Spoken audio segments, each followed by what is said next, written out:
সল্টলেক স্টেডিয়ামে লিওনেল মেসির ইভেন্ট নিয়ে ভাঙচুরের ঘটনায় বিধাননগর দক্ষিণ থানার পুলিশ 5 জনকে গ্রেফতার করেছে, যাদের 14 দিনের জেল হেফাজতের নির্দেশ দিয়েছে আদালত এবং 22 তারিখে বিধাননগর আদালতে কেস ডায়েরি জমা দেওয়ার নির্দেশ দেওয়া হয়েছে। পাশাপাশি এই ঘটনার তদন্তে আরও অনেককে জিজ্ঞাসাবাদ করা হয়েছে, যেখানে টিকিট বিক্রি ও ব্যবস্থাপনার ত্রুটি নিয়ে প্রশ্ন উঠেছে এবং পুলিশের পক্ষ থেকে বলা হয়েছে দোষীদের বিরুদ্ধে কঠোর ব্যবস্থা নেওয়া হবে। যুবভারতী কাণ্ডে আরও 5 জনকে গ্রেফতার করেছিল পুলিশ। নাগেরবাজার থেকে ওই 5 জনকে পাকড়াও করেছে দক্ষিণ বিধাননগর থানার পুলিশ।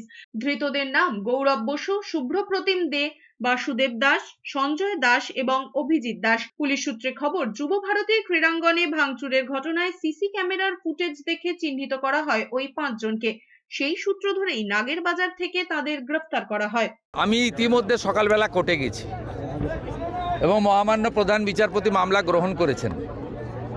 আমি আমার লয়ারকে অ্যাডভাইস করেছি শুনানির সময় এই গ্রেপ্তার বন্ধ করার জন্য এফআইআরের উপর স্টে চাইতে।